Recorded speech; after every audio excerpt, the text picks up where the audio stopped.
जागतिक आदिवासी दिन व बिरसा मुंडा यांच्या जयंतीनिमित्त अकोल्याच्या महान या ठिकाणी बिरसा मुंडा यांची जयंती मिरवणूक मोठ्या उत्साहात साजरी होत असतानाच गालबोट लागल्याची धक्कादायक बाब समोर आलेली आहे. बिरसा मुंडा यांची आज जयंतीनिमित्त अकोल्याच्या महान या ठिकाणी मोठी मिरवणूक काढण्यात आली होती आणि या मिरवणुकी दरम्यान दोन गटामध्ये वाद झाले आणि या वादाचं रूपांतर हाणामारीत होऊन चक्क पोलीस प्रशासन जे वाद मिटवण्याकरता गेले होते त्या पोलीस प्रशासनावर मारहाण झाल्याचा धक्कादायक प्रकार पाहायला मिळालेला आहे. हीच चौकी आहे महान या ठिकाणची की या ठिकाणी असलेले उपपोलीस निरीक्षक यांच्यावर मारहाण झाल्याची घटना समोर आलेली आहे. त्याचप्रमाणे ही घटना घडल्यानंतर तातडीने अकोला पोलीस दलातील जे पोलीस दल आहे हे सज्ज झाल्याचं पाहायला मिळत आहे. कुठल्याही प्रकारचं महान या ठिकाणी प्रकार घडू नये याकरता मोठा पोलीस बंदोबस्त महान या ठिकाणी लावण्यात आलेला आहे आणि महान या गावामध्ये सध्या तणावपूर्ण शांतता पाहायला मिळत आहे. त्याचप्रमाणे या ठिकाणी उपविभागीय पोलीस अधिकारी असतील त्याच किंवा अपर पोलीस अधीक्षक या ठिकाणी दाखल झालेले आहेत. गेल्या अर्ध्या तासापासून या ठिकाणी जे घटना घडलेली आहे त्या घटनेवर चौकशी सुरू असल्याचं पाहायला मिळत आहे. संबंधित ज्या मिरवणुकीमध्ये जे घटना करणारे होते किंवा आरोपी होते यांना पोलिसांच्या वतीने अटक करण्यात आलेली आहे. त्याचप्रमाणे पोलिसांवर जे मारहाण करणारे होते असे लोकांना सध्या पोलिसांकडून अटक करण्याची प्रक्रिया सुद्धा सुरू आहे.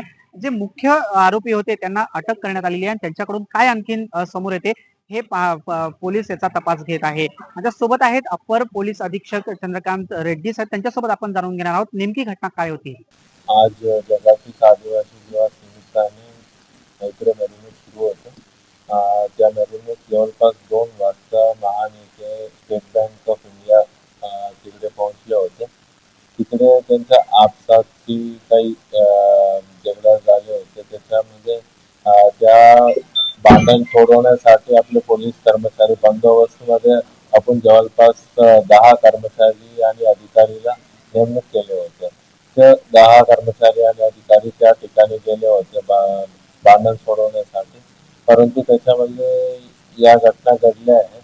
त्याच्यामध्ये आपण CCTV फुटेज वगैरे रिकव्हर केले आणि आरोपी वगैरे शोधण्याची कामे पण झाली आणि काही आरोपीला आपण अटक पण केलेली आहे आणि त्याप्रमाणे पुढील कारवाई होणार आहे. त्याच्यामध्ये आपले प्राथमिक चौकशीनुसार संतोष सुरलकर, अविनाश पांढरे आणि इतर 30-35 लोकांनी मिळून केलेल्या प्राथमिक चौकशीमध्ये दिसून येत आहे की अविनाश पांढरे आणि संतोष सुरलकर लोकांना जास्त उचलण्यासाठी प्रयत्न केले अशी चौकशीमध्ये दिसून येते.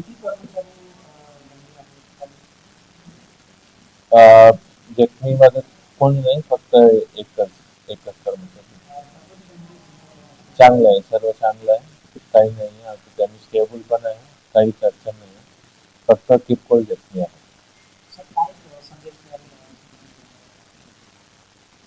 आता याच्यामध्ये यांच्या प्राथमिक चौकशीमध्ये यांचं काय आता आपसात काही भांडण होते. म्हणजे त्याच्या म्हणजे या मिरवणुकीची लोकांमध्ये जवळपास 400 ते 500 लोक होते. 400 ते 500 लोकांमध्ये काही गट झालेले होते. त्या गटामध्ये भांडण होते.